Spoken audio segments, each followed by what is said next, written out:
Continuando com o nosso aprofundamento na mística, na essência da oração, baseado no que nós vimos até agora, nós podemos questionar como tudo isso, no final das contas, combina, como tudo isso coaduna com a estrutura básica da reza, que se encontra na Amidah no Shmona Esrei, nas 18 bênçãos originais, depois mais uma foi acrescida, nas quais nós fazemos pedidos para Deus, pedidos que vão desde Deus, pedimos a Ele que nos dê conhecimento e discernimento, pedimos que Deus nos desperte para o arrependimento, que nos perdoe os pecados, nós pedimos a Deus que nos salve e nos redima, pedimos a Deus saúde e cura, pedimos a Deus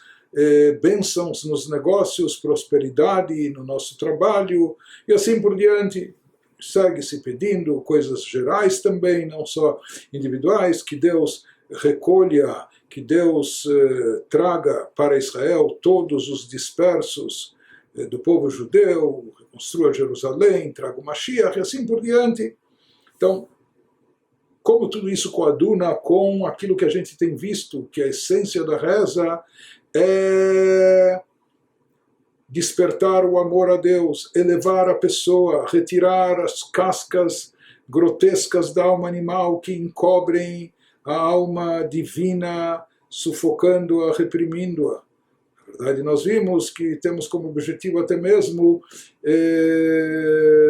domesticar, entre aspas, treinar e elevar a própria alma animal para que ela também tenha essa aspiração de ligar-se a Deus. Então, se o objetivo da reza, e a reza visa na sua essência despertar o amor a Deus, estimular o nosso vínculo, aprofundar a nossa conexão com o divino. Então, e toda reza, de certa forma, visa a gente esquecer de si mesmo, não ficar centrado só em si próprio. Depois, como isso combina com os pedidos pessoais, necessidades individuais, de cura, saúde, parnassá, sustento, prosperidade, sucesso, e etc., e assim por diante. Então, apenas, e como nós falamos, sempre o lado místico, ele não contradiz e ele não se sobrepõe ao lado literal da Torá. Na verdade, ele complementa e se aprofunda, ele enriquece com aprofundamento aquilo que num nível básico a gente não tinha noção do quão elevado, do quão profundo, do quão rico era. Então, o sentido literal das bênçãos do Shmona Esrei são os pedidos, como nós expomos os pedidos tanto pessoais como também coletivos e comunitários. Mas, na realidade, em primeiro lugar, existe o lado técnico da reza, da oração. Conforme aqueles que enumeram a reza como uma mitzvah da Torá dizem no que consiste a mitzvah, independente, como nós falamos, o texto da reza, teor da reza, quantas rezas por dia, os horários da reza, o texto padrão, isso tudo foi sendo elaborado pelos sábios com o decorrer do tempo. Porém, por essência, a mitzvah da Torá de rezar consiste no quê? A pessoa necessita de algo que ela saiba qual o endereço. Se a pessoa, Deus nos livre, está enferma, então ela tem que procurar um médico, mas que ela saiba que a sua saúde e sua cura não depende somente do médico. Na verdade, o médico é um emissário de Deus e sua vida está nas mãos de Deus, e é Deus que manda a saúde e manda a cura. Se a pessoa está com entrave nos negócios, etc., ele tem que procurar um bom advogado, mas que ele saiba que o sucesso no seu empreendimento não depende só da capacidade do advogado, mas acima de tudo depende da bênção divina, e assim por diante em todos os campos, não é, da vida. Então nisso consiste a mitzvah da Torá, quando a pessoa precisa de algo, que ela se dirija a Deus, que ela reze e peça a Deus. Com isso a pessoa se conscientiza, ela vai para o endereço certo, ela está ciente de que a fonte A fonte da sua salvação, a fonte do seu sucesso reside essencialmente em Deus. E esse sucesso passa por intermediários aqui, mas na verdade a fonte do sucesso é a fonte das bênçãos, que é o divino. Por isso, a mitzvah da Torá, nesses casos, quando a pessoa precisa de algo, que ele dirija-se a Deus, que ele reze e peça isso a Deus. Peça saúde, peça parnassá, peça sucesso e assim por diante nos seus empreendimentos, etc. Não é? Sobre essa obrigação da Torá, que como nós falamos, pela obrigação da Torá, a pessoa poderia rezar uma reza curta de uma oração, de uma frase, com as suas próprias palavras espontâneas, da forma que ele deseja. Vieram os homens do grande Sinédrio, nossos sábios, eles estabeleceram que a pessoa fizesse pelo menos essas 8 bênçãos por dia, e pelo menos 3 vezes ao dia. Não é? Então daí a gente precisa entender e analisar. Vamos dizer, tá certo, uma pessoa que precisa de algo, se a pessoa está precisando de mais saúde, de cura, de mais parnassá, então cabe a ela, está faltando alguma coisa, cabe a ela então dirigir-se a Deus em orações e erguer o seu coração a Deus pedindo, rezando para Ele. Isso seria, no caso aqui, uma obrigação da Torá, isso que prescreve a Torá. A verdade é que para isso nem precisaria do texto da reza ou daquilo que foi instituído pelos homens do grande Sinédrio. De acordo com a Torá, toda vez que a pessoa precisa de algo, que ela dirija-se a Deus e exponha o seu pedido para Deus. Isso significa rezar e orar, até mesmo com suas próprias palavras. Então, por que vieram os nossos sábios e instituíram todas essas bênçãos, todas essas orações? E mais do que isso, eles instituíram que todo mundo dissesse isso, mesmo aquela pessoa que, graças a Deus, está sã e sadia, não está com problemas de saúde, mas todos os dias ele faz uma reza refaei no Hashem ben Arafé, pedindo cura a Deus, etc. Ou mesmo um sujeito rico, abastado, graças a Deus, mas ele também reza pedindo a Deus que abençoe o ano, a sua safra e a produção do ano, e etc., e que ele tenha parnassá.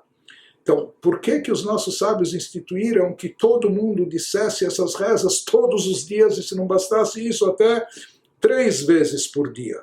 Porque cada um de nós e todos nós temos que fazer todas essas orações, todos esses pedidos, todos os dias e algumas vezes por dia.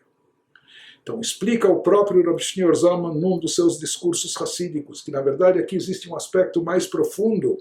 Essas bênçãos e esses pedidos, de acordo com a Hassidut, eles não visam apenas solicitar a Deus que preencha as nossas necessidades, porque como nós dissemos, se eventualmente uma das pessoas aqui não necessita disso ou daquilo, ele não precisaria rezar ou pronunciar essa bênção, estaria dispensado. Mas diz aqui o Rabi Shneur Zalman algo muito profundo. Ele fala que o objetivo primordial dessas bênçãos consiste em quê? Em trazer revelação divina para o mundo, revelar divindade no mundo. Vamos ver as próprias palavras do Rabi Shneur Zalman. Gam achai brachot shebitfilah lichorah hem bishvil adam, mesmo as 18 bênçãos do Shmon Esrei, da parte principal da reza, que aparentemente à primeira vista estão voltadas para as necessidades e interesses do ser humano, como o Birkat Refaim, no Birkat Hashem, como a bênção que pede cura, ou a bênção que pede prosperidade nos negócios, etc. Mas explica e esclarece o Alter Rebbe, que na verdade essas bênçãos não estão voltadas apenas ou para o interesse da pessoa e suas necessidades. Essa é só uma visão superficial. No fundo e na realidade, esse não é o objetivo das bênçãos. Qual é? Essas bênçãos não foram instituídas pelos nossos sábios para que apenas a pessoa rezasse para aquilo que ela precisa. E a prova disso é como nós falamos, que mesmo o sujeito rico que é abastado e ele vive de renda e ele não está precisando, não é, de parnassá adicional, mas ele também faz essa bênção pedindo que a safra do ano seja boa, etc. O mesmo se aplica nas outras bênçãos de saúde, sucesso, etc. Por que então os nossos sábios instituíram? Para todo mundo dizer isso. Porque elas visam algo muito mais elevado. Ela vadai como sheamar, diz o Alter Rebbe, como foi explicado, sheurakam shachat elokut. Inclusive é interessante que na Hassidut se explica que a palavra Baruch, quando nós abençoamos a Deus, Baruch significa também atrair, desencadear energia, trazer energia a esse mundo. E esse é o objetivo das brachot.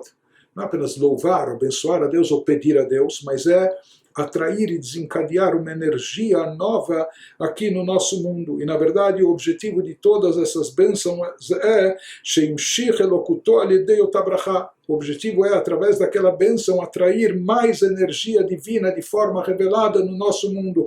Essa energia vai se manifestar através de saúde, através de prosperidade, através de sucesso, enfim, através de filhos e todas as coisas boas. Kegon Birkat Hashanim, Shemitbarechet Hashanah, Bechol Tovah, Azai Yesh Itgalut Baolam, Elokut Baolam, como na época do rei Salomão, etc., quando a safra era abençoada e os Yehudim estavam numa situação extremamente confortável e boa, havia abundância, fartura. Quando isso ocorre, então isso também é um sinal de revelação divina no mundo, ou seja, eles viam que quando o povo de Israel tinha o Beit HaMikdash, cumpria a Torá, então havia fartura, abundância, e isso era uma expressão da revelação divina, das bênçãos divinas de forma manifesta aqui nesse mundo. Mesmo quando a gente pede que Deus recolha todas as diásporas do povo judeu para a terra de Israel, etc., quando isso ocorrer, então todos nós vamos perceber a mão de Deus atuando na história, revelação divina, a grandeza de Deus, etc.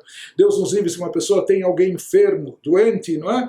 Bevadai tzarich lotam shachai. Então a pessoa também precisa de novas energias, novos fluxos de bênçãos divinas que se expressem através de saúde, cura, longevidade.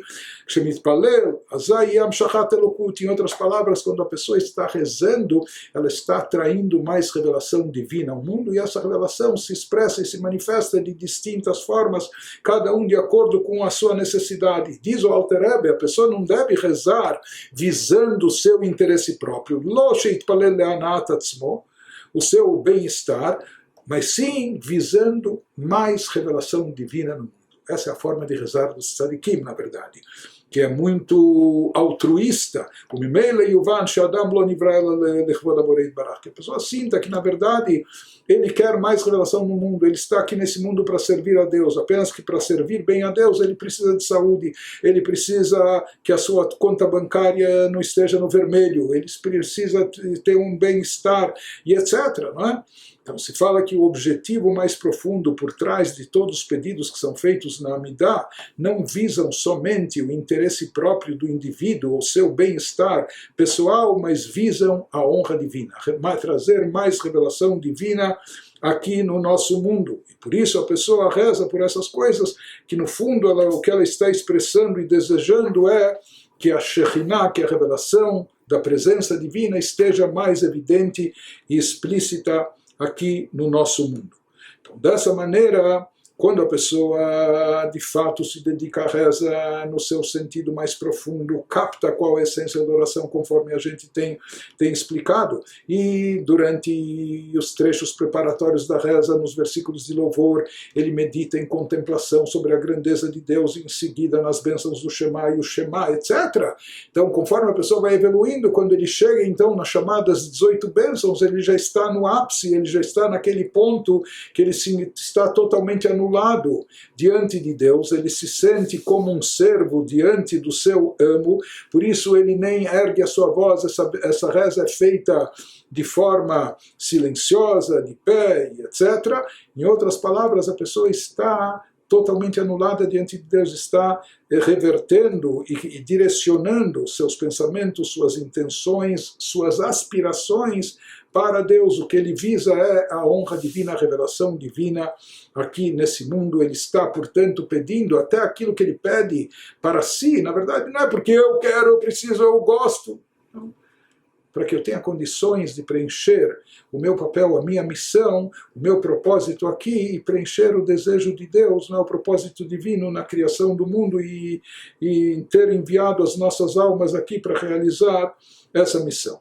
É claro que rezar dessa forma, e de uma maneira tão altruísta, não é uma coisa simples, como nós falamos, os tzadikim, eles conseguem se esvaziar a tal ponto de si próprios e ter essa visão que eles estão rezando mais pelo interesse divino do que pelo interesse pessoal e individual. Mas como nós falamos, e como diz o Zohar, a reza é como uma escada.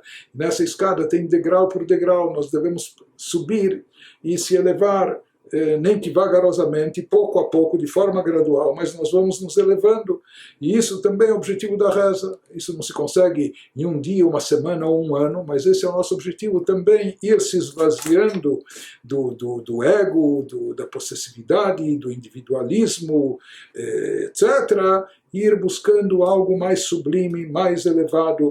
Esse é o papel da oração. Em outras palavras, até os pedidos que fazemos, eles devem ser pelo interesse divino mais do que nosso interesse pessoal.